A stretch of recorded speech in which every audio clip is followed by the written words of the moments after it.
Hi. John, such a long and illustrious coaching career, but would you say this is your pinnacle?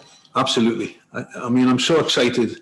First of all, when Steve asked me to join the national team, I couldn't wait to get in the car and get up to Scotland. But to actually achieve something that Scotland hasn't done for so long and be part of it makes me proud, and proud to be, yes, I am an Englishman, but I'm a proud Scotsman as well. And it's something that, you know, you think doesn't come around that often in your career, but it has now. And we're here, and when you look around the place and you're walking across the training ground and you see Euro 2020 on the side of the coaches with a big Scotland flag up, and as you arrive at the hotel, there's a big Scotland flag there, you know you're ready. And after last night, of course, we had a fantastic opening game, so you know we're ready to go, and we've got another couple of days to wait, but something that I'll definitely be proud of and looking forward to. And of course, you've got such a history with Steve as well, you know, a really close relationship with him. How would you describe the way that you both work with the players? Is it good cop, bad cop? That's strange coming from me. I'm trying to work out which cop I am. But I have to say, Steve's management style is up there with the best. He's got his own style. He's got a little bit of different coaches I've worked under. Certainly he worked for a short spell, as you know, with Sir Bobby Robson. So he's got a little bit of his man management style following Sir Bobby. So we do have this relationship. I'm a little bit more reserved now. We've got Stephen Reid, who's the lively one, and the manager's the sensible one. So I just sit back in the background and give my advice, and it's up to the manager whether he uses it or not. And most of the time he does. Sometimes he tells me to be quiet because I have a lot to say. But we have a good relationship on and off the park, which is very important. But his style is unique, and he loves being on the grass. There's not many head coaches actually enjoy being on the grass, but he enjoys being on the grass and coaching. So we have a fine balance between the three of us. You mentioned the fact that you're English, we did notice. Obviously you're a professional. Obviously you've been working very closely with the squad. Of course you are. This is your job. But how are you going to cope with the second match, especially because it's at Wembley? To be honest, you've just said it there, the second match. The most important game is the first game. Yeah, I'm looking forward to going to Wembley. I'll be proud as punch when I'm standing on the touchline with both national anthems. But what I will say is the Czech Republic's the most important game, and all the focus is going into that game. I mean, when you think about it, we've had a long camp. We've been in Spain. We come back. We had a couple of friendlies, but we're ready to go now, and the guys are in great spirits. They've trained extremely well. What's going to be tough is having a squad of 26, and this is why Steve's the manager.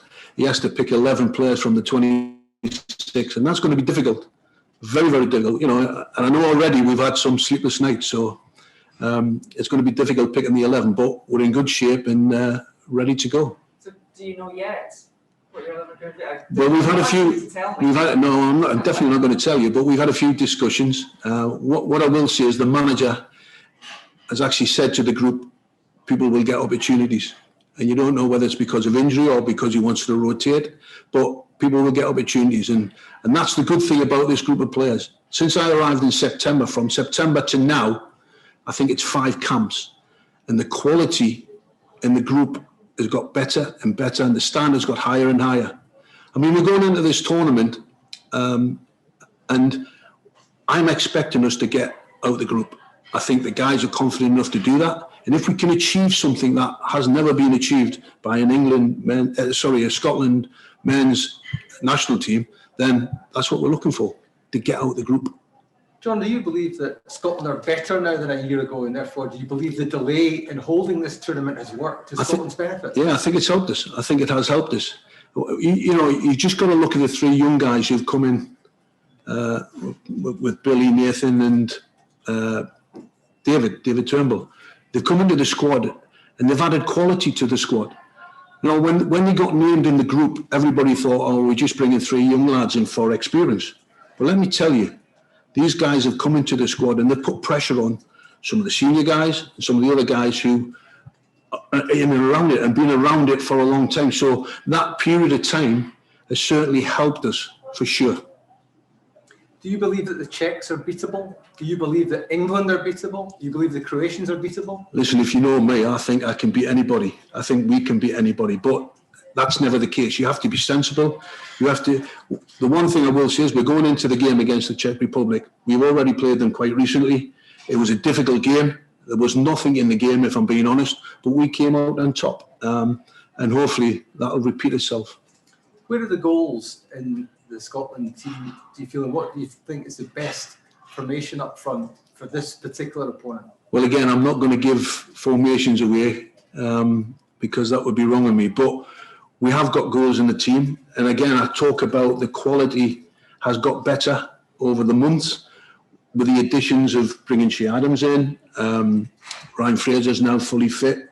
We've got goals in the team, and goals don't worry me. I think we've got enough creativity. And you look at Kevin Nisbet, who's come from nowhere really, and you look at the goal he scores against Holland in the game a couple of weeks ago, and it was an excellent finish. So we've got goals in the team. We've also got John McGinn, who's been in good form at Aston Villa, and Stuart Armstrong, who's been in good form at Southampton. So we have goals in the team, and hopefully we'll get a few. How do you see the other game in this group going? It's going to be a cagey affair, I think. You know, all the pressure is on England. I'm not sure Croatia's form hasn't been great coming into the tournament, but it's the first game of the tournament, and sometimes they can be cagey affairs. And you know, I think England will win the game. I think England have got better players, but you know, if you think back to the World Cup, Croatia knocked them out of the World Cup a few years ago, albeit on penalties. John, this group of players have never been in a major tournament setting. I think Stephen Reid's the only one in the entire squad who's actually experienced this. How do you feel the players are adapting to this environment, and come Monday, do you think that they will be calm amidst the intensity of the occasion? It's amazing. When we actually, if you take your mind back to November when we went to Serbia, and I've been to Serbia before, and it's a difficult place to go. And the expectations when we went over there were, this is an extremely difficult game. But those players stood man for man and performed at the highest level. So I've got no fear going into a tournament like this. That not many of them have been in before, or nobody's been in before, that they will not freeze. They'll cope with the situation. The players have not seen a crowd at Hampden for over a year. How important and how much of an advantage do you think that will be on Monday? Well, never mind the players. I've never seen a crowd at Hampden either. So, and I've never been there before. So, I think it will be a massive boost, a huge boost. Again, I'll go back to the Israel game when we played in Israel in March. The fact that there was 5,000 people in the stadium made a difference to the game. So I'm looking forward to the Tartan Army going crazy when we come out to play the game. You mentioned Serbia. I know that you hate being asked about it, so I'm going to ask you how you recovered from your calf injury and how much stick have the boys given you since then for that?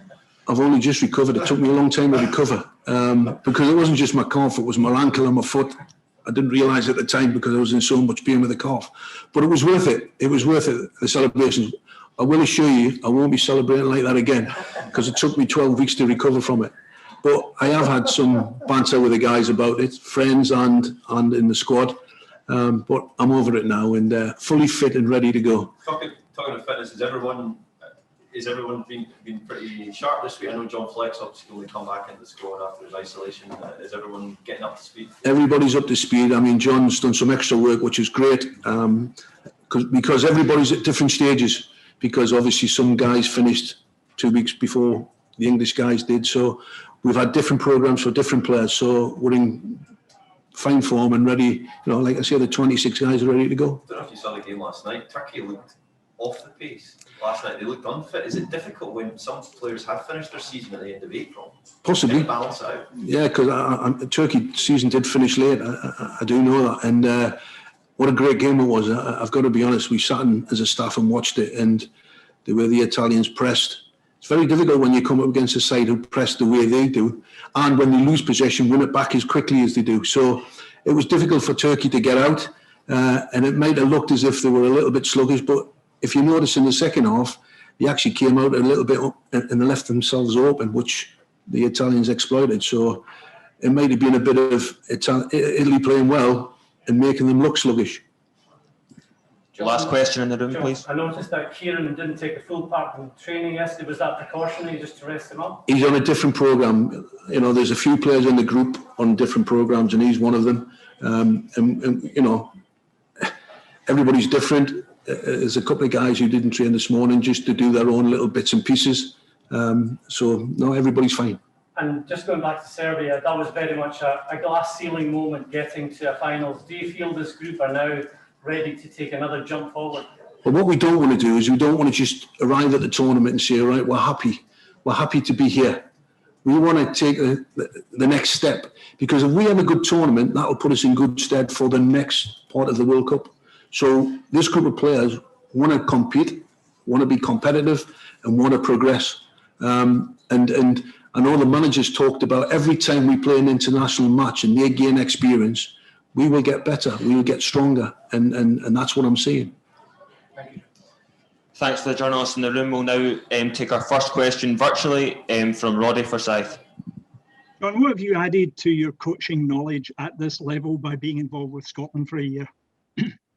Having to react quite quickly. Normally when you're in club football, you have a period of time where you can plan and organise, but when you come into international football, it's chaotic.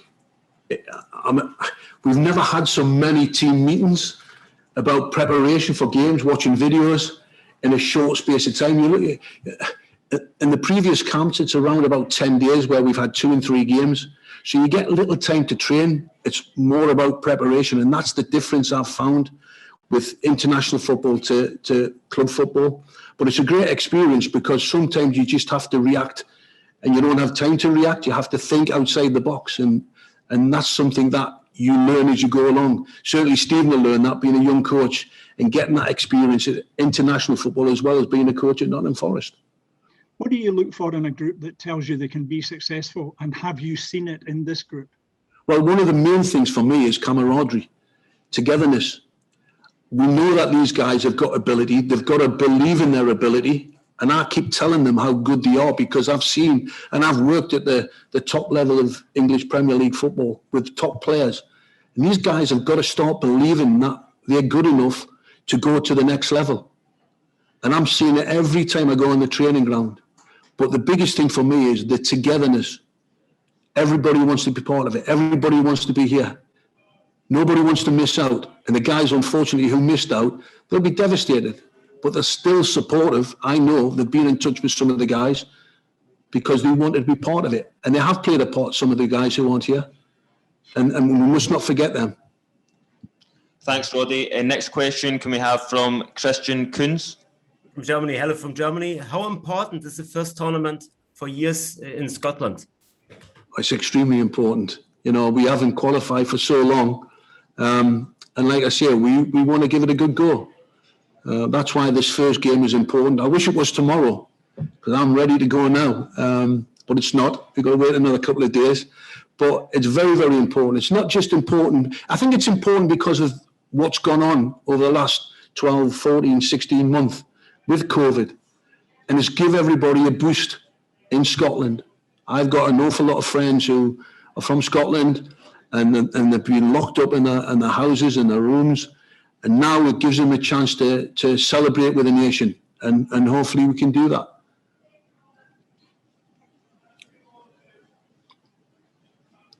Yeah. And next question can we have from Craig Hope, please? John, how are you? Good, Craig. Recognise the voice and the accent. Yeah, I mean, this was something Steve touched on yesterday, but given the nature of the group, have you already started working on the odd permutation, and that 3 points potentially could be enough to take you through? Have you looked at it like that? Because ordinarily a group game, you know, an opening group game, you say you don't want to get beat, but 3 points here could be enough. Yeah, we haven't actually looked at the permutations, but what we have done is we've looked at the possibilities with the analyst, and he's got a group of guys working on what, if we do get through the group stages, who we could play against. So we're covering every possibility, So we're leaving no stone unturned, which is important in tournament football because, like you say, but we're not going into it saying we want to finish second or we want to finish third or we may get through with 3 points as one of the best runners up. So we just have to wait and see. I mean, but we plan for the first game, as you know, Craig, what it's like. And if you can get off to a good start in that first game, it does set you up, certainly for the following 2 games. That's fascinating. The analysts have already started sort of plotting a potential path as well. Does that mean you've started doing video work on the last 16 opponents already? Absolutely. We've got lots of guys working on it. Brilliant. Best of luck. Thanks. Thanks everyone for your time, and thanks to John as well. Thank you. John, thanks so much. Cheers, guys. Thanks.